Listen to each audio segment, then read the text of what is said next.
জাহাজে চাকরি করতো? জি জি জি। ওকে। কিন্তু এত আমার দেশের বাইরে থাকতো এরকম? না না, দেশের বাইরে না, বাংলাদেশের সাগরের ভিতরে মানে জাহাজে থাকতো। ওকে। জাহাজে চাকরি করতো। ওই সময় আমার আব্বু যখন বাড়িতে আসে না, তখন ওর একটা জ্বর হয় 7 দিনের। ওকে। তো চিটাং নে, এটা আমার আম্মা বলছে, আমরা তো অনেক ছোট ছিলাম। তো চিটাংয়ে যখন নে, তখন 7 দিন পরে আমার আব্বু মারা যায় হাসপাতালে। এটা কি রোগ কিন্তু কেউ ধরতে পারে নাই। ওকে। তখন আমার দাদা দাদি চাচার ফ্যামিলি থেকে আলাদা আমার বাবা, মানে আমার চাচারাই সবাই ভিন্ন ভিন্ন হয়ে গেছে। তখন আমার নানার বাড়ির পাশে আমার আব্বু বাড়ি করছিল। তো ওখানে আমরা 5 বোন বড় হয়েছি। আমার ভাইয়াও ছোট ছিল, 5 বোনের বড়। মানে ওই সময় আমার ভাইয়ার বয়সটা ছিল মাত্র 13 বছর। আচ্ছা। তখন এই তো মা কি করতো, আর খালারা পয়সাওয়ালা ছিল, জামাইরা বিদেশ ছিল খালার গো। তো ওর গো মানে কাজকর্ম করতো, যাইতো আমার খালারা, আমরাও খালার গো বাড়িতে থাকতাম। এভাবে থাকতে থাকতে পড়ালেখা করে তো দরখাস্ত হিসাবে মানে কখনো টাকা দিতে পারতো না। মানে আমার আম্মা তো কোনো হেল্প না, মানে কোথাও থেকে যে 5 টাকা আইবো এরকম না। আচ্ছা। তো পরে বোন বড়টা বিয়ে দিল, মেজোটা বিয়ে দিল। আমার আম্মার কত হলো, মানে ছোট বয়সেও আমি বিয়ে দিই, যদি ওর বাবার মতন আমিও মারা যাই, এরকম তার মানে উদ্দেশ্য। যখন আমি ক্লাস 8-এ উঠি, তখনই মানে আমার জন্য বিয়ের জন্য আসতেছে। তো আমার বিয়ে দিয়ে দিছে। যে বিয়ে দিছে যে ওই সময় মানে আমার হাজব্যান্ডের কোনো চাকরি ছিল না, ও মাদ্রাসায় লেখাপড়া করছে, তখন কোনো চাকরি ছিল না। আমার 2001 সালে বিয়ে হয়। তো বিয়ের পরে আমি ক্লাস 9-এ 3 মাস ক্লাস করি। ক্লাস করার পরে মানে নানান ধরনের স্যারেরা, শিক্ষকেরা, হুজুরেরা মানে নানান কথা বলে। তো আমি একদিন চুরি করে স্কুল থেকে চলে আসি। চলে আসা মাদ্রাসা থেকে চলে আসি। চলে আসার পরে আমি আর যাই না। পরে ওর লগে আবার আমার হাজবেন্ডের লগে আমার লগে দেখা হয় না কখনো। ওই যে মসজিদে খাজুর দিয়ে পড়ায় না, এরকম এজাব দিয়েছিল আমারে। আচ্ছা। এজাব দিয়েছিল। তারপরে যে আমার বিয়ের 6 মাস পরে আমার উঠায়নি আমার জালের গো বাড়িতে। মানে আমার শ্বশুর বাড়িতে নাই। আমার শ্বশুর বাড়ি হলো নোয়াখালী, হাতিয়া। আচ্ছা। কি করতো ছেলে? কি করতো ছেলে? কিছু করতো না ওখান। তখন আপনার যখন বিয়েটা হলো তখন বয়স কত আপনার? আমার বয়স 13 বছর। 13 বছর মাত্র? আমার আম্মা বলতো আরে মানে 12 বছর, কিন্তু আমার ক্লাস হিসেবে আমি 13 বছর মনে করি। পরে তো যখন আমার 2001 সালে বিয়ে হয়, তখন আমার 1 বছর পরে একটা মেয়ে হয়। ওই সময়তে তো আমার মানে হাজবেন্ডের কোনো চাকরি নাই। ও কিন্তু চাকরি খুঁজতেছে, চাকরি নাই। পরে 7 মাস পরে যায় একটা কুমিল্লা মসজিদে মানে ও ইমামতি চাকরি পায় 1000 টাকা স্যালারিতে। 6 মাস করছে ওখান থেকে। পরে নোয়াখালীতে বঙ্গোপসাগরে মানে ওই পারে একটা ভাসমান চর উঠে। সবাই বলতেছে একটা নেতা, বাসার মাঝি নেতা, মানে সবাই জানে এটা এক নামে ওখানে নোয়াখালীর ভিতরে। ও জায়গাগুলা সরকারিভাবে বিক্রি করতেছে। কিন্তু এত মানে ঘন জঙ্গল, কেরফা গাছ, গুয়া গাছ, মানে এগুলো আসলে অনেক ধরনের গাছ আছিল, গজিকাড়া, মানে এগুলা সর এলাকার মানুষে বলতো। তো ঘন জঙ্গল, ওখানে কি এমনকি জঙ্গলের ভিতরে জঙ্গল ভাগ ভাগ করে এটা বিক্রি করছে 7000 টাকা দিয়ে। আচ্ছা। ওই নেতায় তো আমার হাজবেন্ডও ওখানে জায়গা কিনছে। তো আমার বলতো সবসময় যে জায়গা কিনছি, জায়গা কিনলে ওখানে বাড়িঘর করে ওখানে তোমারে নিয়ে যাবো। ওই সময়টাতে আমি কোথায়, আমার বাপের বাড়িতে কুমিল্লাও ছিলাম, 6 মাস ছিলাম। তো পরে আমার বাপের বাড়ি থেকে আমারে নিয়ে যায় একটা ওই সরে। আচ্ছা। ওই সরে যখন চরে যে নিয়ে যায়, ওখান থেকে ভাইয়া এমন মানে জঙ্গল কেটে কেটে পরিষ্কার করে জমিন করতেছে। ও আচ্ছা আচ্ছা, নতুন চর। হ্যাঁ, মানে জঙ্গলগুলা কাটতেছে, আর যত জঙ্গল কাটতেছে ওটা ফুটতেছে। ওই যে জায়গা হইব না তো কোথায় রাখবো এগুলা, ওটা কেটে কেটে আবার মানে ফোড়া দিতেছে। তখন বাজারের একটা ম্যাপ নিছে ওই নেতাটা, বাজারে যখন ম্যাপ নিছে তো ম্যাপের পাশে কিছু জায়গা কিনছে, আবার ওটা মনে হয় 1500 টাকা দিয়ে কিনছে। তো ওখানে আমার হাজবেন্ডে ঘর করে, ঘর বলতে কিরকম সনের ঘর, বেড়াও ছিল সনের, দরজাটা পাড়ের বস্তার ছিল, মানে কোনো দরজা ছিল না। উত্তর পাশে শুধু মানে গাছের ফালা, মানে গাছের ফালা মনে হয় 100-র উপরে রাখছে, মানে ঘরের কোনো দরজা ছিল না। আর সামনে একটা ঠেলা দুয়ার আছে না ভাইয়া, ওই যে আপনি চিনেন কিনা জানি না, একটা বাঁশের বেড়ার ঠেলা দুয়ার ছিল আর সনের বেড়া ছিল।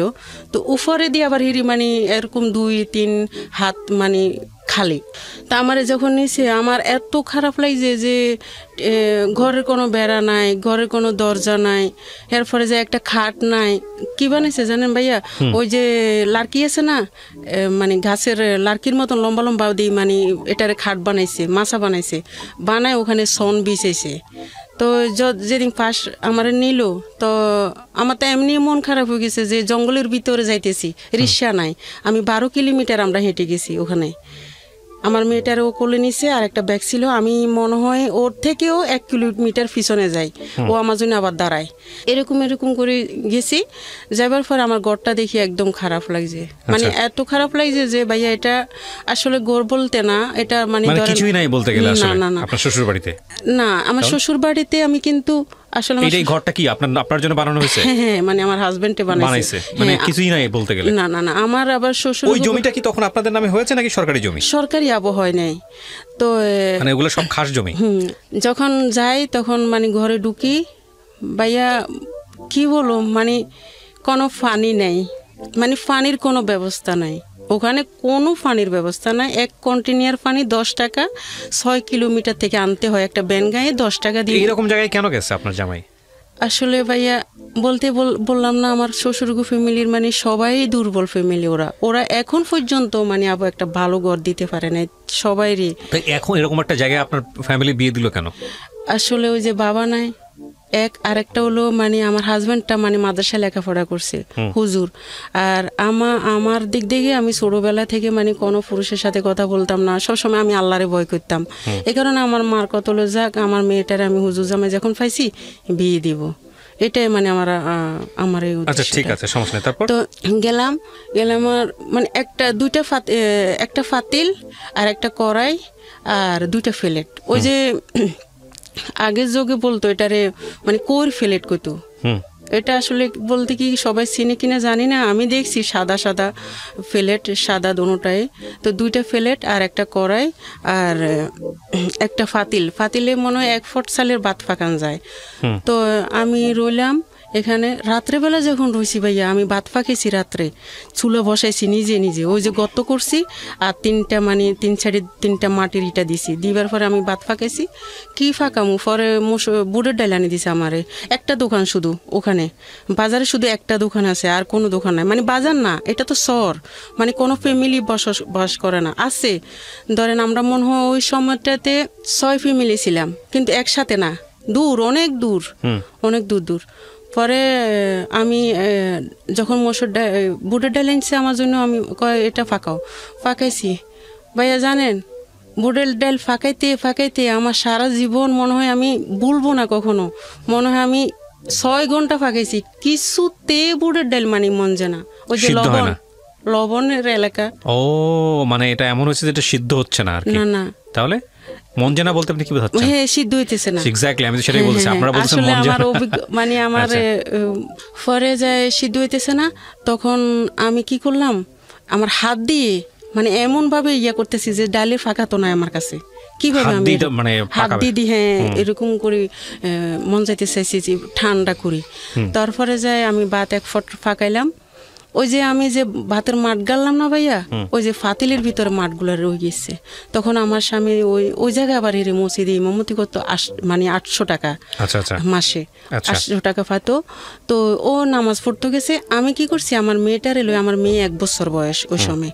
তা আমার মেয়েটারে নিয়ে আমি ওই যে বললাম না মাছা দিছে, মাছার উপরে ছন বিছাইছে, তো ওখানে আমি বসে রয়েছি। তো আমার যে সারা দিনের কাতর, এত রাস্তা জার্নি করে গেলাম, যে 12-13 কিলোমিটার আমি হেঁটে গেলাম, আমি কিন্তু বালিশ খুঁজে পাইতেছি না, বালিশ নাই, কি করব।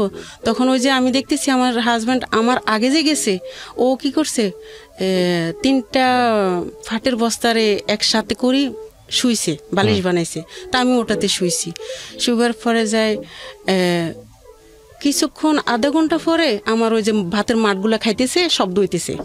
আমি ওই যে দরজা তো নাই, আমি উঠলাম দেখতেছি ভাইয়া শিয়াল, আচ্ছা শিয়ালে ভাতের মাঠগুলো খাইতেছে। তখন আমি কি করলাম, আমি কই যে কি আসলে কি জায়গায় আইলাম আমি, মানে আমার কিন্তু কান্দনও আসতেছে না, যে আমার আসলে বিন্দু বিন্দু মানে একবারও দুঃখ লাগে না যে আমি কোথায় এলাম, মানে আমি নিজের থেকে আমার তো খারাপ লাগে। পরে যখন রাত গভীর হয়েছে তখন শুইলাম যে খেতা, মানে আসলে বলতে কি কম্বল কি জিনিস জানি না ওই সময়, তো খেতা গায়ে দিছি ভাইয়া, জানেন কুয়াশা ফরি, মানে সব সনগুলো তো ভিজে ভিজে একদম পুরা গায়ের যে খেতাগুলো ওটাও ভিজে, শীতকাল ছিল। আচ্ছা তো আমি যতবার মানে আমি কিন্তু খেতা দিয়ে মানে মুখ ঢাকতে পারতেছি না, আমি মুখ কিন্তু উদাম করে ঘুমাই সবসময়, আচ্ছা আমি মুখ কখনো ডাকি ঘুমাইতে পারি না। তখন আমার মানে জিহ্বা মুখ মানে সবগুলা ফাটি রয়েছে, মানে এত কষ্ট লাগছে। হ্যাঁ, ওই যে কুয়াশা পড়তেছে উপর দিয়ে কুয়াশা পড়তেছে। তখন সকাল হয়েছে, তখন আমি কই কি আমি তো এখানে থাকুম না। কেন থাকবা না, তোমার জামাই যদি থাকতে পারে তুমি থাকতে পারবা না। আমি কই এই যে উত্তর পাশেও কোনো বেড়া নাই, এরপরে সামনে কোনো দরজা নাই, পিছনে কোনো দরজা নাই, বাথরুমের কোনো ব্যবস্থা নাই, পানির কোনো ব্যবস্থা নাই, আমি গোসল কিভাবে করব। আমি বলতেছি সকালে, বাদের দিন সকালে এটা বলতেছি।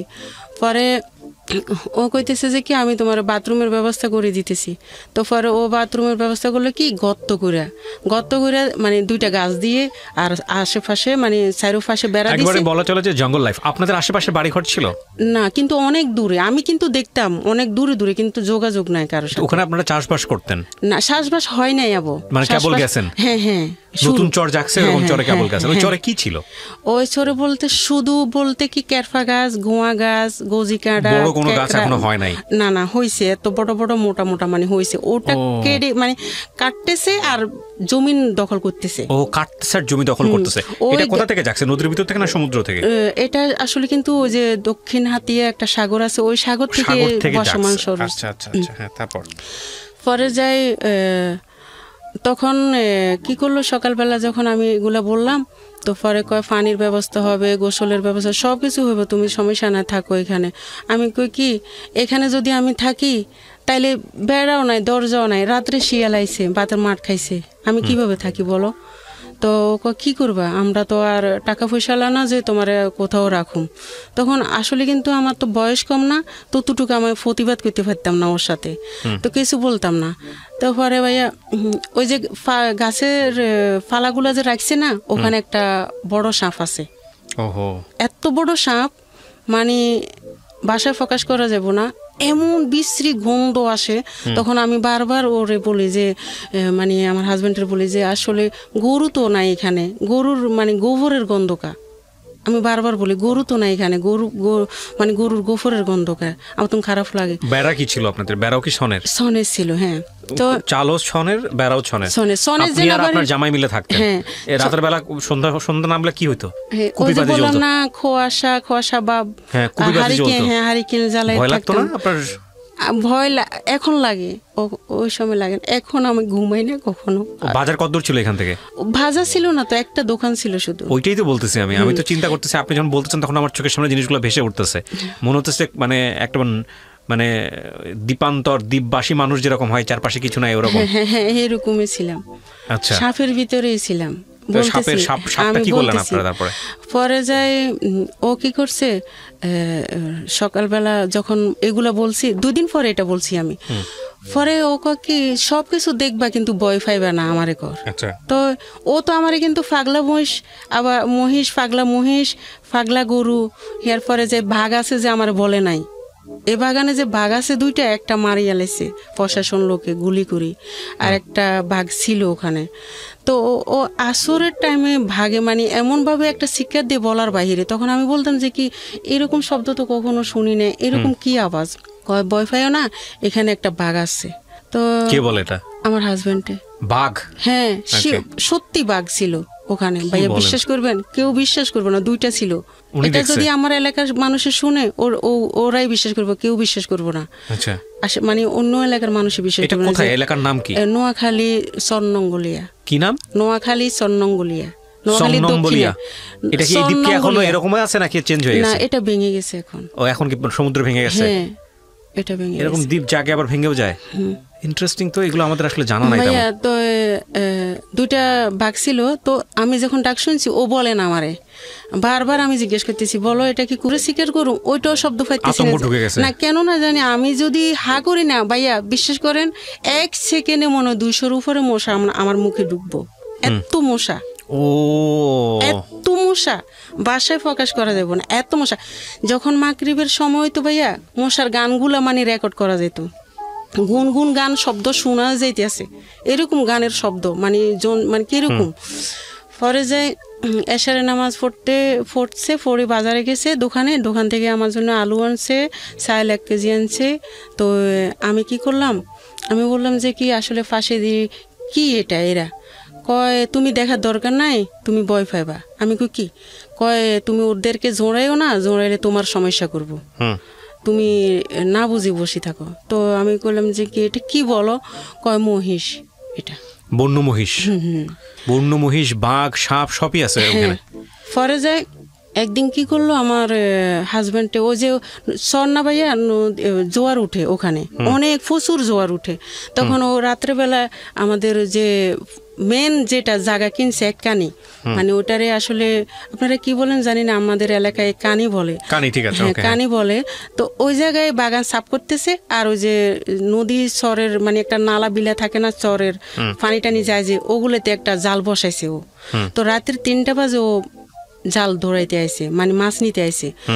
ও যখন আমার ঘর থেকে মনে হয় 1 কিলোর থেকেও কম হবে আসতেছে, বাজারে একটা পুকুর ছিল, পুকুরে কিন্তু মানে ফানি আছে, বর্ষাকালে ফানি থাকে। তো পরে যাই ওই সাপটা, ওই যে সাপ আমার গোপরে গন্ধ লাগে বলতেছি, ওই সাপটা যে বাচ্চা দিছে, বড় জাতি সাপ এটা। তো পরে ও ফানি দিয়ে এমনভাবে সাপটা আসতেছে, আমার হাজব্যান্ডকে দেখতেছে। তা আমারে ওখান থেকে ডাকতেছে যে আমি যে নিচে না নামি, মানে আমাদের ঘরের দিকে আসতেছে এমনভাবে, ওই যে রাত্রে আহার করছে, ওই মানে যে গাছের ফালাগুলো রাখছে, ওই ফালার ভিতরে থাকবো ওইখানে। পরে ও আমারে কইতেছে যে আমারে তুমি নিচে নামো না, নিচে নামলে সমস্যা আছে। তা আমি কি, পরে ও আমার বলতেছে আসলে চলাফেরা করতে একটু সাবধানে করিও, আমি মাছার নেজ দিয়ে দেখছি আমার ঘরে বড় সাপ ঢুকছে। তখন আমি কি করলাম, সকাল হয়েছে আর আমার মেয়েটারে নিয়ে ওই যে একটা খালা আইছিল আমারে দেখতে, ফাঁস আইসি, আর ওর বাড়ি 2 কিলোমিটার দূরে। তো আমি জিজ্ঞেস করতে করতে মানে ওর বাড়িতে গিয়ে চলে গেছি, বাড়ি না ও আমাদের মতনই সেম কাহিনী। তো ওদের বাড়িতে গেছি। তো পরে যায় আমার হাজব্যান্ডে বাসায় এসে দেখে আমার আমি নাই। তখন আমার সবাই জায়গায় খোঁজ করছে। তো মসজিদে আবার কি করলো, মাইকে বলল যে এরকম মানে আমার দেবর আসছে ওদিন। তা আমার দেবরে বলতেছে তোর বাবিরে খুঁজি পাইতেছি না, আজকে সকালে রাত্রে সাপের কথা বলছি আর এখন চলে গেছে ও। তো কই গেছে এটাও জানি না, জঙ্গলের ভিতরে রোডঘাট, মানে রোড তো নাই ভাইয়া, রোড তো নাই। আমি কখনো মানে এটা ভাষায় প্রকাশ করা যাব না, কোন দিকে যে হাঁটতেছে, মানে চিকন একটা দূর বাগানের ভিতরে আমরা ঢুকতেছি মেন মানে ওই মার্কেট থেকে, মানে 12 কিলোমিটার হেঁটে যাওয়া লাগে এরকম সিস্টেম। বর্ষাকালে অনেক পানি, কোমর পর্যন্ত পানি। তো ওর খেয়াল কি কোমর পর্যন্ত পানি, ও তো পানিরে ভয় পায়। তো ও কীভাবে যাইবো না, কখনো যাইতে পারবো না এই জায়গা দিয়ে, এলোমেলো যাব। তো মাইকে মানে বললো যে মসজিদের মাইকে যে ইমাম সাহেবের ওয়াইফকে পাওয়া যাচ্ছে না, আপনারা যদি কেউ পান। তো তখন আপনি কোথায়? আমি কিন্তু ওই যে আরেক বাড়িতে চলে গেছি, ওরে আমি চিনি না তেমন। আচ্ছা, ওখানে মাইকিং করতেছে ইমাম সাহেবের ওয়াইফ কোথায়? মসজিদে, ওই যে মসজিদের মাইকে বলতেছে। ওই মসজিদে ছিল, হ্যাঁ। তারপর ও নিজে মাইকিং করতেছে, ইমাম সাহেবের ওয়াইফকে পাওয়া যাচ্ছে। তো পরে যাই ওই যে খালার কাছে গেছি না, ও খালা বলতেছে আসলে তুমি যে আইছো আমার তো বলো নাই এরকম কাহিনী, এই কাহিনীর কারণে তুমি আসতেছো এখানে। তো তুমি তো বলছো তোমার হাজবেন্ডের বলি আইছো। ও আবার মানে বোনের ছেলে বলতো এটা, মানে আমার হাজবেন্ডের। ওরে বললো না আমার বোনুতেরে তুমি কিভাবে আসলা, এটা তো খারাপ দেখা যায়, তুমি না বলি কেন আসলা? আমি খালা আমি একটা সাপ দেখছি ওখানে, আমি থাকুন না।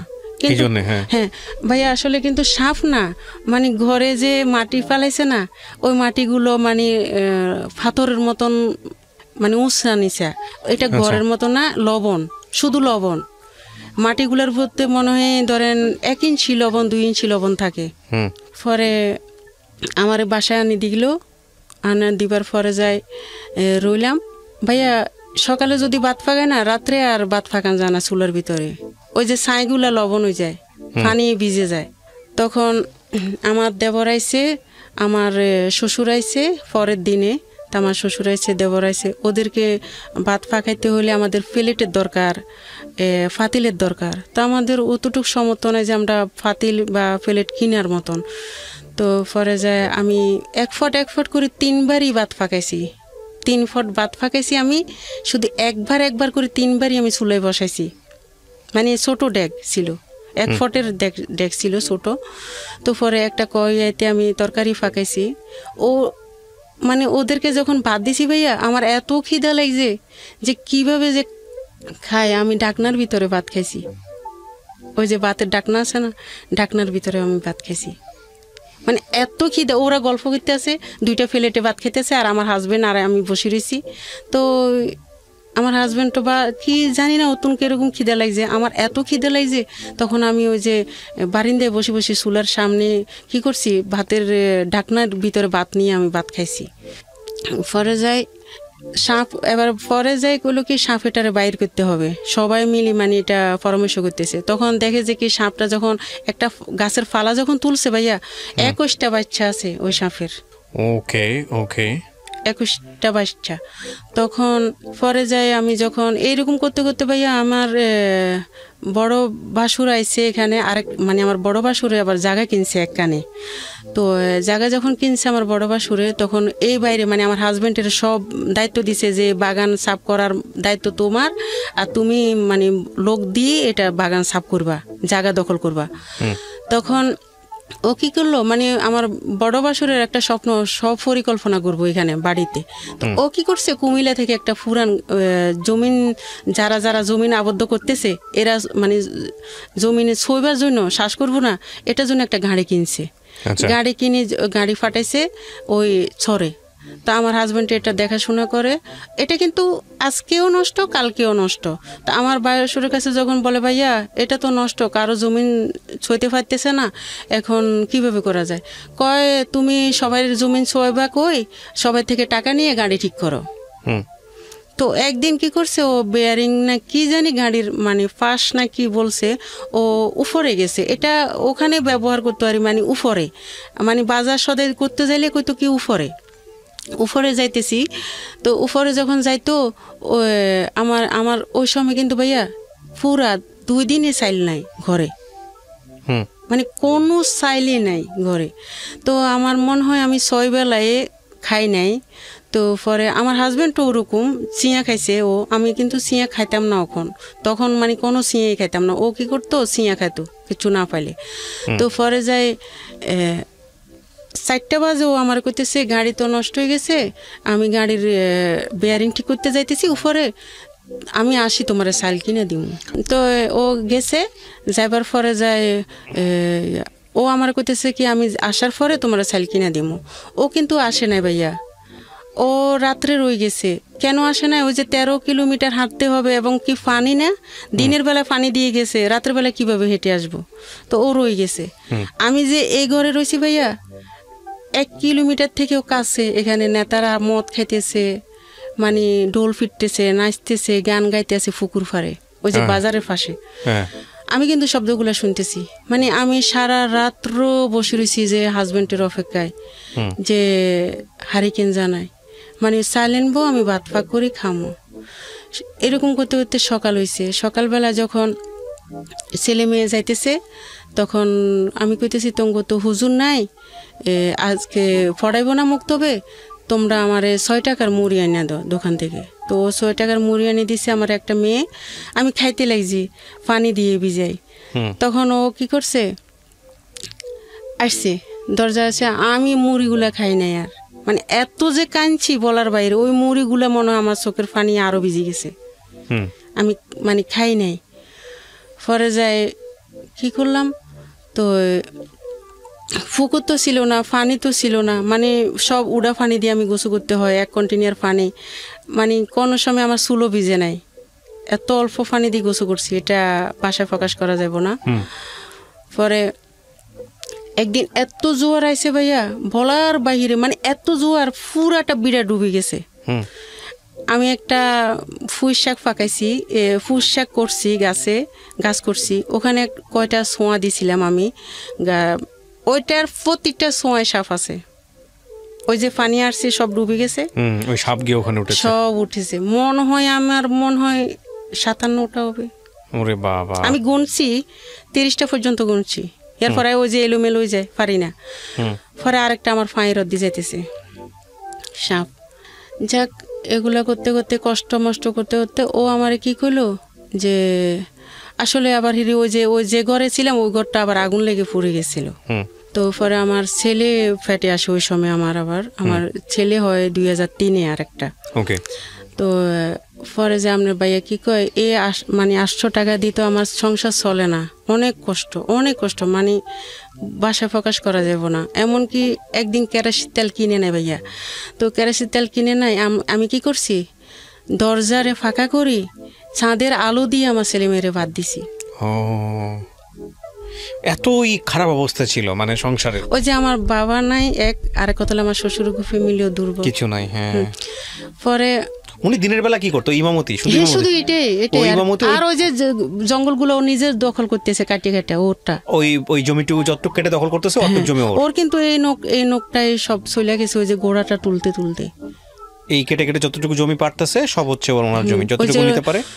শক্ত মাটি, অনেক লবণাক্ত মাটি। তো ওই যে গোয়াগুলা তুলতো, যে এই নৌকে অনেক রক্ত ছিল, ওইটুকু হচ্ছে ওর, যতটুকু পাচ্ছে অতটুকু। এই জমিতে পরে আপনাদের থাকে না, সব তো চলে গেছে। হ্যাঁ। আচ্ছা, তারপর পরে ও আমারে বলতেছে যে তো পরে একদিন চাউল নাই, তো চাউল নাই পরে যায় কয় কি আসলে কি করবা বলো। আমি কই যে আটা আনছিলে, ওখানে রুটি মনে হয় 60টা হবে বানামো। তো আসলে আটা যে আনছে, আমি একদিন বড়া পিঠা বানাইছিলাম তেলে। তো পরে যায় বড়া পিঠা বানাইছি, আর 60টা রুটি হবে মনে হয়। তো আমি চাউল নাই যখন রুটি বানাইতে, আমি বেলুন কই পামো, আমি ফিরি কই পামো। তখন আমি কি করছি, ওই যে ফ্লেট আছে না, ফ্লেটের পিছনে বেলবো, এটা মাথায় আসছে, আর একটা লার্কিরে আমি মানে দা দিয়ে ছিলা লইছি, ওটার ভালোভাবে ধুয়ে ন্যাকড়া দিয়ে মুছি, আমি রুটি বেলছি 60টা রুটি। তা আমার মেয়ে একটা খাইছে, আমার ছেলে একটা খাইছে। তো ওর জন্য ওর জন্য 2টা রেখেছে, আমি খাই নাই। তো ও বুঝছে যে তুমি মনে খাও নাই, তো আমার একটা দিছে, তো খাইছি 4 জনে। পরে ও কয় না, আমি আসলে বিদেশ যাবো না, জীবনও কল্পনা করি না, কিন্তু আমি বিদেশ যাবো আমার ছেলে মেয়ের জন্য। আমি এইভাবে পারুম না কখনো, সব কিছু মানে আমার আর পারা যাচ্ছে না। তো এগুলা নিয়ে ও কয় কি সুদরূপে টাকা নিয়ে বিদেশ যাব। তো আমার ভাইয়া আছে ডুবাতে। তা আমার ভাইয়ারা যখন বলে যে ভাইয়া আমি বিদেশ যাবো, তোমার কি চাকরি কাজ জানা আছে? ভাইয়া সমস্যা না, আমি কাজ জানা লাগবো না। ও আসলে কিন্তু এটা হেয়ালি করি বলছে।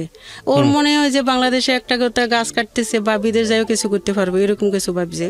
তো পরে যায় ও যখন 2,80,000 টাকা আমি সুদরূপে লই আমার বড় বোনের জামার বাড়ি থেকে। তো ও বিদেশ যাইতে মানে 2,80,000 টাকা, 3 লাখ টাকার মতন খরচ হয়। তো ও যায় ওখানে, ওরে রাজমিস্ত্রির কাজে দিছে। তো ওখানে কোন দেশে যায়? দুবাই। ওকে প্রিয় শ্রোতা, ছোট্ট একটা বিরতি নেবার আগে আপনাদের সবার জন্য বলছি, ঢাকা এফএম-এর আরও একটি ইউটিউব চ্যানেল, যেখানে আপনারা আমাদের এই অনুষ্ঠানগুলোর ভিডিও কন্টেন্ট দেখতে পাবেন। আপনারা সবাই চ্যানেলটি সাবস্ক্রাইব করুন। আমাদের চ্যানেলটির ঠিকানা হচ্ছে www.youtube.com/I 15,000 টাকা পাইতো। তো ওই 15,000 টাকা তো ওর নিজের খানা খরচ আর আমার জন্য দিতে পারতো না। ও কি করতো, ওই সুদের টাকাটাই চালাইতে, শুধু সুদের টাকা দিতেছি মাসে মাসে, যেগুলো আসতেছে ওগুলা। তো পরে যায় ও 1.5 বছরের পরে যায় ওর একটা মানে আর একটা কথা বলে গেছি, ও আমার বিয়ের আগে একটা টিমার ছিল মুখের উপর। তো ওই টিমারটা আমার শ্বশুরে বেলের ডি কাটে। আচ্ছা। তো উপরেরটা কাটছে, আর নিচে ভিতরে যে শিকড়গুলো আছে ওইটা তো রয়ে গেছে, ওইটা তো আর তোলা হয় নাই। তো পরে বিদেশ যখন গেছে, ফোমের বালিশে শোয়ার সাথে সাথে মানে ওর টিমারটা অনেক বড় হয়ে গেছে। আমার বলে নাই ও বড় হয়েছে যে 3 বছর পরে ও বলতেছে যে কি আমি দেশে আসব। তো সমস্যা নেই দেশে আসতে, কিন্তু ওর কোনো টাকা পয়সা আনে নাই। 50,000 টাকা আনছে আরেকজনের থেকে ধার নিয়ে। তো টিমার বাংলাদেশে অপারেশন করব। তো বাংলাদেশে যখন আইসে, টিমারটা অপারেশন করার পরে হাসপাতালে নোয়াখালীতে ওরা বলতেছে আপনার টিমারের ক্যান্সার আছে, মানে অপারেশন করার পরে ক্যান্সার আছে। পরে যায় ক্যান্সার আছে বলছে। ও কি করছে, সিলে টিলে মানে শুকে গেছে, ভালো হয়ে গেছে। ও 3 মাস থাকি আবার বিদেশ চলে গেছে। না 3 মাসের ভিতরে আবার কি করছে, বাড়িতে ওই যে বাতাসে মানে ঝড়ের লগে আমাদের ঘরটা পড়ে গেছে। আপনার এই রুমটার মতন একটা রুম করছে, আরো ছোট একটা ঘর করি আমরা, মানে খাট চুলা মানে খাওয়া দাওয়া এখানে সব মিলাই। তো এত কষ্ট করে একটা মানুষ থাকা যায়? বৃষ্টি হলে বৃষ্টির পানিটা ওই যে বেড়াগুলা দিয়ে পড়ে। তো ও কি করছে, কয় আমি ঋণ পরিশোধ করতে পারো, আরো ঋণ নিয়ে ও আরো ঋণ নিতেছে, ঘর করব। তো ঘর করে দিছে, আমার টিনের ঘর করে দিছে। 1,50,000 টাকা দেওয়ার কথা, মানে 1,50,000 টাকা দিব আমি 6 মাস পরে সুদ। তো পরে যা ও সুদ নিছে, সুদ নিয়ে ঘর করছে। ওই যে বাজারে আবার 6টা রুম লইছে, 6টা না 5টা, ওরা 6টা বানাইছে। নিচে নিবার পরে এগুলা নিতেছে কিভাবে, যে 6,000 টাকা 5,000 টাকা করি, এটা তো ধরেন সরকারি জায়গা। পরে ও কয় আমি ঘরটাও করি যাই, দোকান ঘর যদি পারি তাহলে ভাড়া দিয়ে দিমো, তুমি চলতে পারবা, আমি ঋণগুলো পরিশোধ করবো ওখান থেকে। তো ও কি করলো, 3 মাস পরে চলে গেল বিদেশে। যাবার পরে ওখানে 1 মাস পরে ওর এখানে মানে ব্যথা করতেছে। ও যখন ওখানে হাসপাতালে যোগাযোগ করে, আপনার কেমোথেরাপির দরকার, এটা ক্যান্সার হয়ে গেছে আপনার। তখন আমার শ্বশুর শাশুড়ির লগে পরামর্শ করে, আমার লগে পরামর্শ করে। তো আমি বলি বিদেশে কেমোথেরাপি দিলে তো ভালো হইবা, সমস্যা কি? তো আমার শ্বশুরের আবার মানে না। আমার শ্বশুর, আমার বড় বাসুর, আমার মেজো বাসুর, আমার ছোট দেবর, মানে এরাই কিচ্ছুতেই মানে না ক্যান্সার হোমিও খেলে ভালো হয়ে যায়। ওরা আবার মানে গ্রাম অঞ্চলের হোমিও, মানে ডিসপেন্সারি নেয়। ওরা কখনো দোকান দিয়ে বসে নাই, বাড়িতে ওষুধ বিক্রি করে হোমিও। পরে যায় ওরা হোমিও ওষুধ খাওয়াবে। তো বলতেছে চলে আসো। তো মা বাপের কথা ধরে ও আসছে দেশে।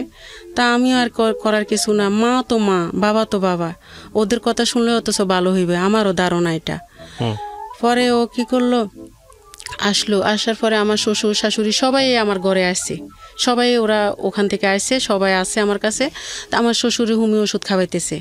তো এত বড় হয়েছে ভাইয়া, অনেক বড় হয়েছে, মানে এত বড় যে হয়েছে 1 সপ্তাহের ভিতরে হোমিও ওষুধ খাওয়ার পরে আমার শ্বশুরে খাওয়াইতেছে টিমারটা ভাটতে, মানে বাড়ার পরে যেন ফেটে যায়। ও মনে হচ্ছে ফেটে যাইলে ভালো হইব, ওই যে ক্যান্সার না, এটা তো ভালো হইব না, বিপরীত যাইব, ওইটা আমার শ্বশুরে বুঝে নাই। পরে যখন আবার আমার শাশুড়ি কি করলো, আমার বাইরের বড় বাসুরের ছেলেরা তাই দুবনালি আনাইছে, গ্রাম অঞ্চলের মহিলা।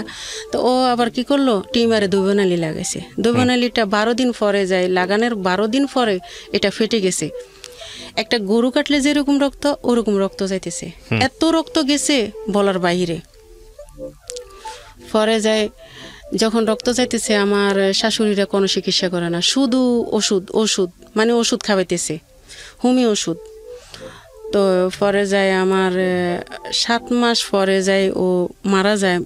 আমার শ্বশুর শাশুড়ি মানে আমার অনেক কষ্ট দিছে, অনেক কষ্ট বলতে কি, ওর গো খেয়াল যে ছেলে মারা যাইলে আমাদের হাতে যদি মারা যায় সম্পত্তির মালিক আমরা হব, এই যে এক কানি আর ওই যে 5টা দোকান, এটাই ওরা পাইব। আমারে মানে রাখতে চায় না, মানে বারবার আমারে মানে নির্যাতন করে, শুধু বলতেছে কি, তোর তো এখানে কিছু নাই, তোর বয়স কম, তুই তো বিয়ে বসে যাবি আমার ছেলে মারা যাইলে, তোর কি এখানে অবলম্বন, মানে সবাই আমার বায়ুসুরে আমার কয় চিন্তা করিস না, আমি আছি না। আমার হাজব্যান্ডের উদ্যোনে এটা আমার বলতেছে, কই তুই চিন্তা করিস না। কিন্তু আমি বারবার করে ভাইয়া ডাকানি ক্যান্সার হাসপাতালে ভর্তি করে ওরে। ও আবার বলতেছে ভাইয়া আমার দোকানটা বিক্রি করে দেন, কোনো সমস্যা না, আমি বিক্রি করলে আমি ঢাকা যাই চিকিৎসা করুম, মানে আমি হাসপাতালে পড়ি থাকুম, আমার খানা বন্ধ হয়ে গেছে, আমি খাই না, আমার চিকিৎসা হইব, আমি ঋণগুলো পরিশোধ করুম আর আমার দোকানটা বিক্রি করে দেন। সবাই আসে দোকান কিনতে ভাইয়া, আমার বড় বাসুর, আমার শ্বশুরেরা সবাই মিলি বলতেছে এটা মিথ্যা কথা, ওর ব্যাংক ব্যালেন্স পুরা টাকা, এটা মিথ্যা কথা, নাটক, ওর ওয়াইফের কারণে এই দোকানটা বিক্রি করতেছে, ও সুস্থ আছে। তো কাস্টমাররা তো বাড়িতে যাই দেখতেছে না, তো ও কাস্টমাররা চলে যাইতেছে। পরে যায় আমার হাজব্যান্ডে, আমার মেজো ভাসুরের একদিন বলতেছে ভাইয়া আমি আর পারিয়েন না, খিদে আমার কিচ্ছু খাইতে মনে করেন, আমি হাসপাতাল পড়ে থাকুম, স্যালাইনের দ্বারায় আমার দোকানটা বিক্রি করে দেন। কয় তুই কিভাবে মারা যাবি এটা টেনশন না করি, তুই দোকান লই মরস্কা, আমার মেজো ভাসুরে বলতেছে। পরে যায় ও এরা এগুলা নিয়ে আমার শাশুড়ির খেয়াল যে আমরা যতক্ষণ থাকুম অতক্ষণ তো বউটা এইখানে থাকবো, আমরা যখন চলে যাবো বউ তো চলে যাবো ভয়ে, ও এরকম হয়েছে ভাইয়া, মানে শুকাই ভয়ে, মানে সবাই ভয় করবো, আমি ভয় করি নাই ওরে। পরে যা আমি রইছি, ওরা চলে গেছে, সবাই আমার কাছে রাইকা চলে গেছে। চলে যাবার পরে মানে আমার হাজবেন্ডটা আবার মনে মনে করছে যে আমার মা বাপে তো এর জায়গা দিব না কখনো।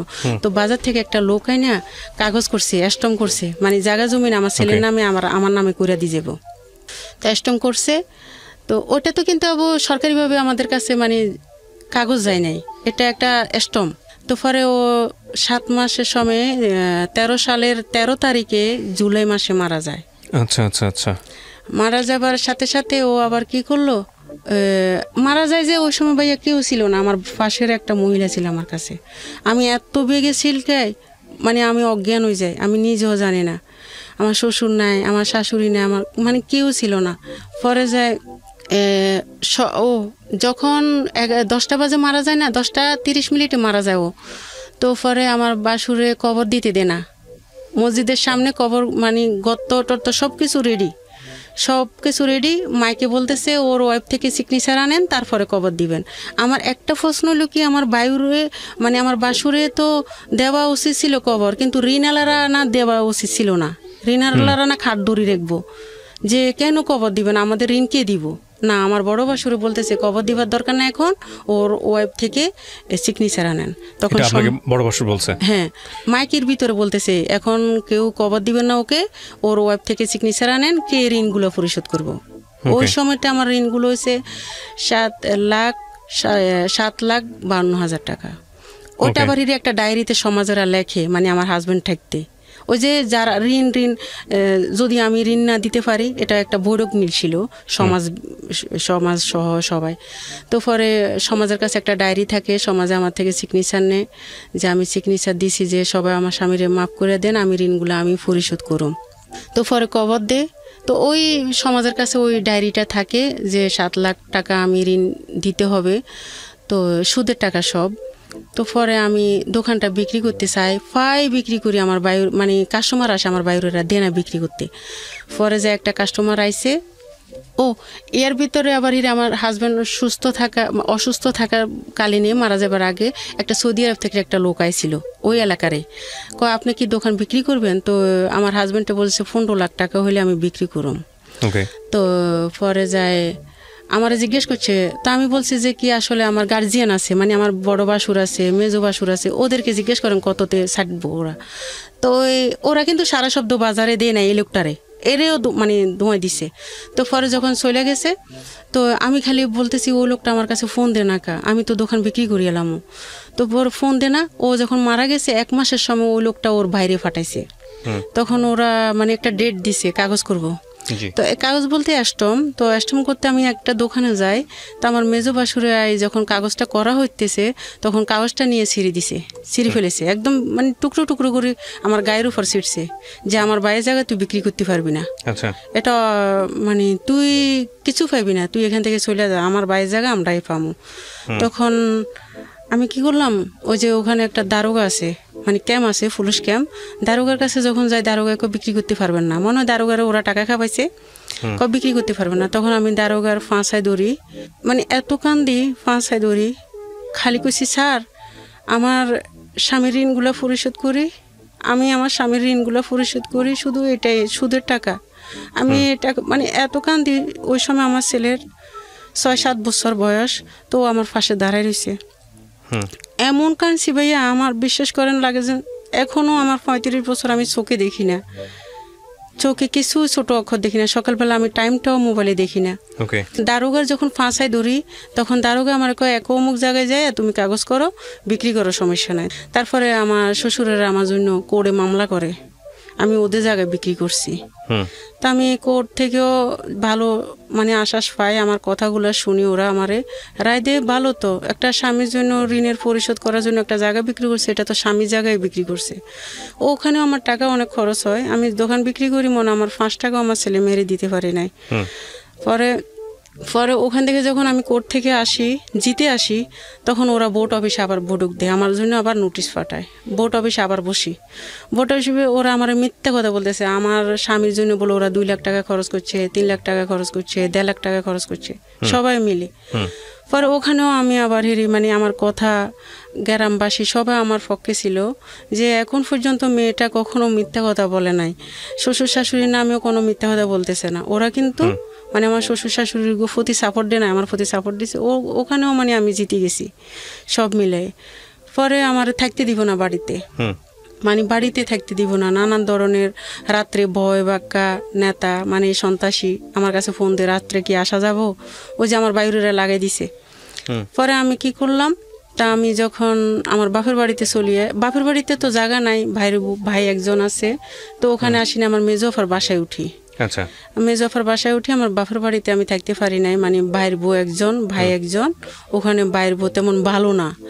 তো আমি যখন আমার মেজোফার বাসায় থাকি তখন আমার গলা ব্যথা, মানে ওটা আমার আবার ছোটবেলা থেকে গলা ব্যথা থাকতো। তখন আমি ডাক্তারের কাছে গেছি, যখন ডাক্তারকে আপনার টনসিল অনেক বড় হয়ে গেছে, আপনার অপারেশন করা লাগবো। পরে আমার ভাইয়ারে বললাম, ভাইয়া আমার তো এমনি এমনি গলা ব্যথা, আমি খাইতে পারি না, সবসময় ব্যথা থাকে, গরমেও ব্যথা ঠান্ডায়ও ব্যথা, যেভাবে হোক আমি ডাক্তারের অপারেশন করাইতে চাই। তো ভাইয়া কইছে ঠিক আছে যাইস আমার লগে। তো আমি বলছি কোন সময় যাবেন ভাইয়া? কয় শুক্রবারে যাবো। তো ও কি করলো, শুক্রবারে যাই নাই, কয় শনিবারে যাবো। পরে আমি বারটাত ফাঁকাইছি, শুক্রবারের মতন আমি বোরগা টোরগা গায়ে দিয়ে 2টা বাজে ফোন দিছি, ভাইয়া আপনি যাবেন না ডাক্তার কাছে? আমি তো ডাক্তার কাছে চলে আইছি। ভাইয়া এত কাঁদছি আমি বিশ্বাস করতেন না, একে একে আমার কান্দো নাই সবসময়, আমি কখনো মানুষের সামনে কাঁদতে পারি না, আমার একে একে অনেক কান্দি। পরে যায় এমনকি আমি বিশ্বাস করেন ভাইয়া, আমি আমার মেয়ের একদিন কি করছি, অন্য দিয়ে মারিয়ে লেতে লেগেছিলাম। কেন? আমি পাইছি না, আমার এই মেয়েটারে কার কাছে রাখি যাবো, আমার এত কষ্ট। তখন আপনার একটা ছেলে একটা মেয়ে এখনো। পরে যায় আমি কি করছি, আমার ভাইয়া যখন এটা বলছে, আমি কই না আমি কিভাবে চলি, আমি নকশি কাতা বানাই কেউ যদি আমার বানাইতে দেয় তা আমি ওগুলো বানাই আমার ফ্যামিলিটা চালাই। একটা খেতা বানাইতে 3 মাস লাগে, তা আমার দেয় 600 টাকা। ওটা কি হয়?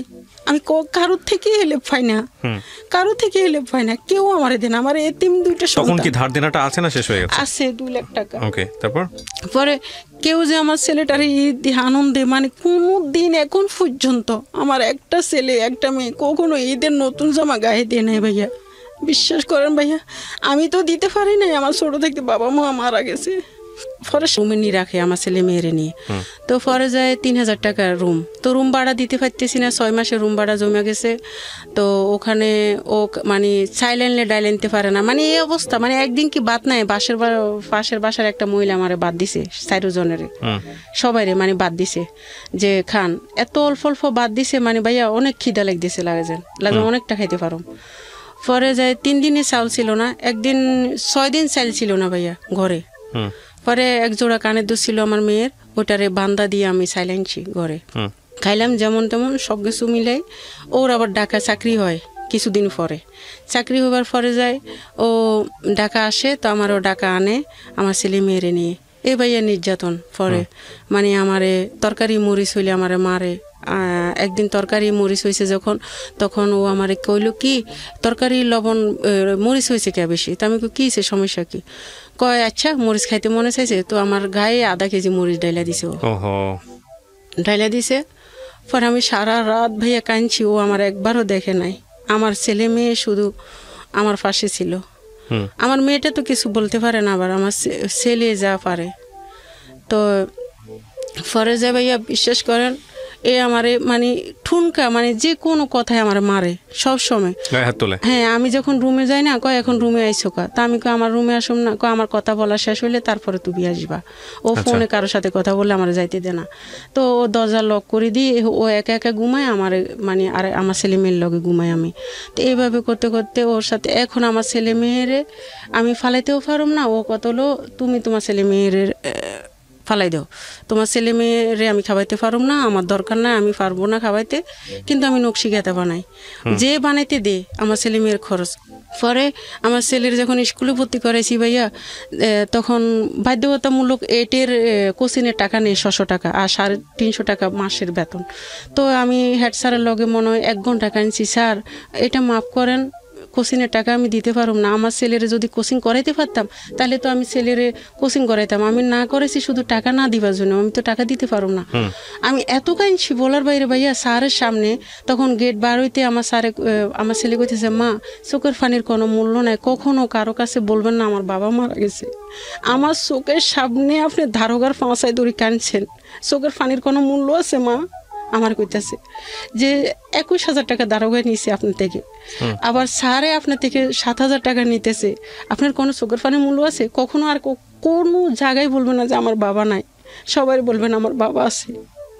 পরে আমার ছেলেরে পড়াইতে মানে অনেক কষ্ট হইতেছে পড়াইতে। আমি নকশি খাতা বানাই, নকশি খাতা কোনো সময় বিক্রি করি, বিক্রি করতে বলতে যেটা দাম মানে 1,000 টাকা, ওরা আমার 800 টাকা দেয়। তা আমি টাকার জন্য পারি না, ওরে আমার হাজব্যান্ডের বলি, এখন বর্তমানে যে হাজব্যান্ড আছে ওরে বলি আমার 3,000 টাকা দাও, আমি 3,000 টাকার কাপড় আনে বিক্রি করি, আমার ছেলে মেয়ের খরচ চালামু। ও আসলে দিব বলে, কিন্তু ও আমার প্রশ্ন করে আমি কি তোমার দিতাম না কইছি? আমি তো তোমার বলতেছি দিমু কখন, ওই সময়টা কখনো হয় নাই। আবার পরে মেয়েরে আবার বিয়ে দিছি, ও আমারে কয় কি আমি তোমার ছেলে মেয়ে খাওয়াইতে পারবো না। আমার খেয়াল কি ও আমার খোঁটা দিব না আর আমার মেয়েটা বিয়ে দিলে। এক জায়গায় যখন বিয়ে দিছিলাম ভাইয়া, তো ওরা 6 দিনের পরে ও ছেলেটা তালাক দিয়ে দিছে মেয়েটাকে। মেয়েটা কত বছর বয়সে বিয়ে দিয়েছেন? 13 বছর বয়সে। কেন 13 বছর বয়সে বিয়ে ভাই দিলেন? ওই যে বললাম না আমি নির্যাতন হইতেছি আমার ছেলে মেয়ের, এই কারণে মানে আমি চাইছিলাম আমার মেয়েটা যখন আরেক ঘরে যাইব তখন আমারে আর কিছু কইব না, আমার ছেলে শুধু। পরে যাই ওই 6 দিনের মাথায় ওরা তালাক দিয়ে দিছে ছেলেটা। পরে আমি আবার কি করছি, 1 বছর পরে আবার আমার মেয়ের বিয়ে দিছি। ছেলের মা বাবা নাই, ছেলে কিন্তু সব কিছু আমি বলছি। আমার মেয়ে কারোর সাথে কথা বলে না, যদি বেশি কথা বলে ও রুমে ঢুকে থাকে, মানে কারোর কফিয়ত দেওয়া লাগবে, কথা বলা লাগবে, আসলে তো জানে না কথা বলতে, ও তো কথা বলতেই পারে না, একই কথা বারবার বলে, তো প্রতিবন্ধীর মতন আর একটু লং করে হাঁটে। তো যে চাকরি দিমু ওই চাকরিটা মানে আপনি যদি ওরিজিন আলু খাজুর বা মুড়ি যদি দেন না, 3টার নাম একটা বলতে পারবো, আর 2টা ও সরণে আড়াইছে, ওটা বলতে পারে না। এগুলা আমু এগুলার নাম বল কি। এখন পর্যন্ত ওর 20 বছর বয়স, ও খেজুর বলতে পারে না, সরণে আড়ায়, কিন্তু বলছে মানে একটু প্রতিবন্ধী বলতে যেটা বোঝায় একটু মেন্টালি। এই মেয়েটা নিয়ে আমি অনেক কষ্টতে আছি শুধু। তারপর পরে যাই আমি যখন বিয়ে দিছি, আবার বিয়ে দিছি, ও এখন বলতেছে আমি প্রতিবন্ধী মেয়ে এলে ঘর করুম না, ছেলে হয়েছে একটা, আমি প্রতিবন্ধী মেয়ে এলে ঘর করুম না। পরে যাই ভাইয়া বিশ্বাস করেন একদিন ওন্না দিয়ে ফেঁসায় মারিয়ে লাইতেছি আপনার মেয়েকে।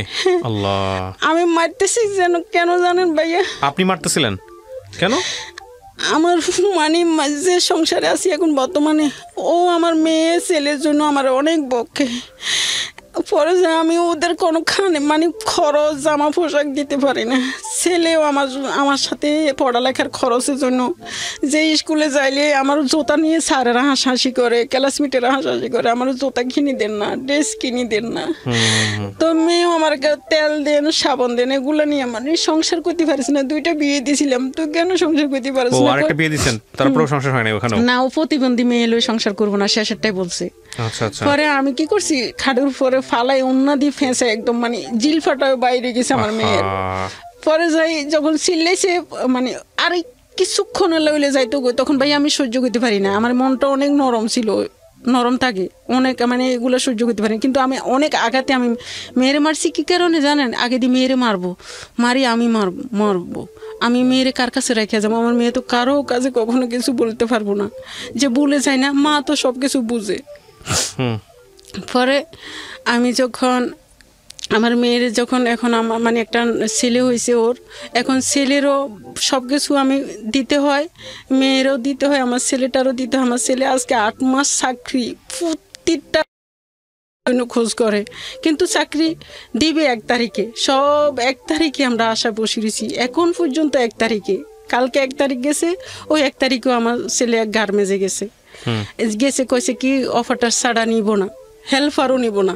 পরে আমিও গেছি এক জায়গায়, পরে যাই ভাইয়া আমি কিন্তু চাকরি করতে পারবো না কখনো, যে আমার হাড়ের ক্ষয় আছে, আমি অনেকক্ষণ দাঁড়াইতে পারি না, অনেকক্ষণ শুইতেও পারি না, অনেকক্ষণ বসতেও পারি না, 5 মিনিট দাঁড়াই থাকলে 5 মিনিট বসে থাকতে হয় এভাবে। তা আমার ছেলের জন্য গেছিলাম, যাই ভাইয়া ছেলে হেল্পার নিব, কই না অফারটা নিব। তা আমি অফারটা যদি এখন যদি ওরা সিলাই শিখাইতে যাই 2,000 টাকা লাগবো, আমি 2,000 টাকা কই পাই? আমি আজকে এখানে আসব, আমি কালকে টাকা সারা রাত খুঁজছি সবার কাছে ফোন দিয়ে গাড়ি ভাড়া।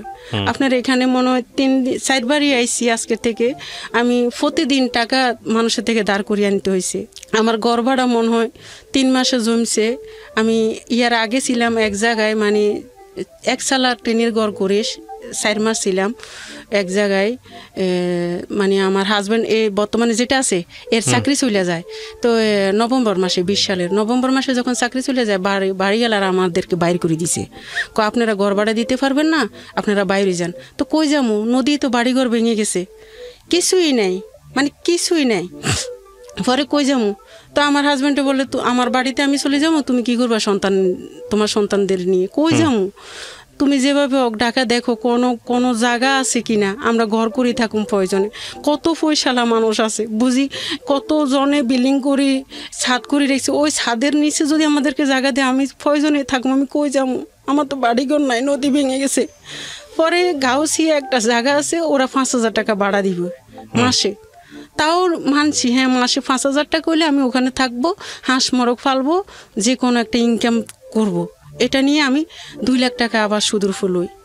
ওকে ওখানে ঘর করি, ঘর করবার পরে 50,000 টাকা লই, বিটা বান্ধি ঘর দিয়ে 1 সালা, মানে উপরে 1 সালা টেন। যেদিন ভাইয়া জানুয়ারির 2 তারিখে আমি যাই ওখানে, ভাইয়া উপরে টেন আছে, চারপাশে কোনো টেন নেই। শীত, এমন শীত জানুয়ারির 1 তারিখে, এই 21 সালে এত শীত ভাইয়া, কুয়াশা পড়তেছে। আর আমার নাতিরে লই, আমার ছেলে মেয়ের লই আমি মশুরি টাঙায় আবারও উদাম চরের মতন গাউসিয়ার ওই পাশে বেলাবো কয়, ওইখানে রয়েছি। আমার আগের কাহিনীগুলো আবার মনে পড়ছে।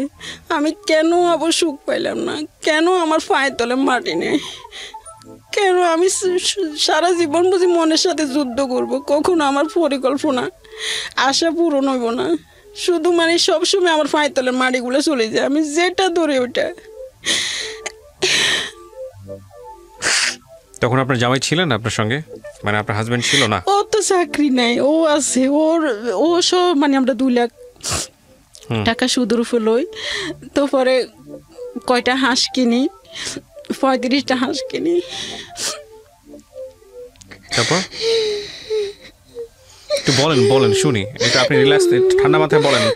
হ্যাঁ, হাঁস কিনলেন, তারপর কি হলো? হ্যাঁ, যখন হাঁস কিনি তখন হাঁসের খাবার দিব না, আমাদের খাবার দিব। তখন হাঁসের খাবারও দিতে পারতেছি না, আমাদের খাবারও দিতে পারতেছি না। একটা টেন কারি টেনের ভিতরে ভাত ফাঁকাই। যখন 10 কারি রেডি করলাম, চাউল নাই, চাউল রেডি করলে লার্কি নেই, মানে এমন অবস্থা। নুন আনতে পান্তা ফোড়া যেটাকে বলে। হ্যাঁ, পরে ওখান থেকে আমরা ওই যে জায়গায় আছি, এই জায়গায় একটা কাশপুরে খান, মানে আলাম খান, শাহ আলম খান এরকম নামে, মানে একটা মহিলা আমার কইছে ওরা আল্লাহর হস্তে আপনার থাকবার জন্য বাড়ি দিব। আচ্ছা, ওদের অনেক বাড়ি আছে, আমনেরে নিয়ে যাবো। তো পরে একটা ভাবি আমারে নিয়ে গেছে, ওরা আমারে 5 বছরের জন্য থাকতে দিব। তো ওখানে ভাইয়া ওই ঘরটাতে কারেন্ট সিস্টেম বা গ্যাসের লাইন, মানে কোনো কল পানির ব্যবস্থা নাই। তো ওরা বলতেছে 35,000 টাকা যাইবো ওটা ঠিক করতে। তো 35,000 টাকা পাইক, ওখানে তো সুদের টাকাই বাড়তেছে। ডিসেম্বরের 20 তারিখে আমি সুদের টাকা নিছি 21 সালে, 20 সালের। তখন পরে যাই ও আঙ্কেলেরে বলি যে কি আঙ্কেল, আমরা তো 35,000 টাকা দিতে পারবো না, এখন ঘরও কমপ্লিট হইতে পারবো না, আমাদেরকে কোথাও যদি জায়গা দেন। আমরা এমন অবস্থায় আছি, গোসল করতে পারি না, বাথরুম নাই। ওই যে 5 আছে না, 5-এর পানি দিয়ে আমি মুখ হাত ড্যাগ মানে সব কিছু পাতিটা দিয়ে ধোয়া হয়, গোসল করা হয়। আর ওই যে মশা, সেম মশা, মানে এত মশা ভাইয়া বলার বাইরে। বাথরুমে বসা যায় না, মশুরি টাঙে দিনেও বসন লাগে। আর ঘরের বিটাটা এরকম মোটা মোটা ফাটা, আর জানালা ছিল না, কোনো জানালাই ছিল না, টেন ছিল না। আবার আমি ওই আগে সেম এরকম ভাবে ঢাকা শহরে থাকতে, পরে যাই 15 দিন পরে আমাদের দরজার সামনে দিয়ে গাড়ি মনে 20-30টা যাইতে আছে, মাটি টাইনতে আছে, দুল আর দুল ধুলা বালু যাইতে আছে ঘরের ভিতরে। বাইয়া রাত্রেও ঘুমাইতে পারতেছি না, দিনেও ঘুমাইতে পারতেছি। ওখানে আবার 4 মাস হইতেছে, 5,000 করে মালিক হিসাব রাখছে। প্রতিদিন ফোন দিতে আছে, আপনারা জাগার ভাড়া দেন না কা। পরে আমরা ওই যে খানেরা বলতেছে আমাদের এখানে 6,500 টাকা করে রুম যায়, আপনারা চাকরি হওয়া পর্যন্ত এখানে থাকেন, সমস্যা নাই। এটা কত সালের ঘটনা? এই তো এই আচ্ছা। পরে যে ভাইয়া যখন মে মাসে পরে খানেরা মানে ওরা আমারে বলতেছে যে কি তোমরা আসো এখানে 6,500 টাকা দিয়ে থাকো, চাকরি হইলে তোমার হাজবেন্ডের, তারপরে যে তুমি আমাদেরকে ঘর ভাড়া দিও।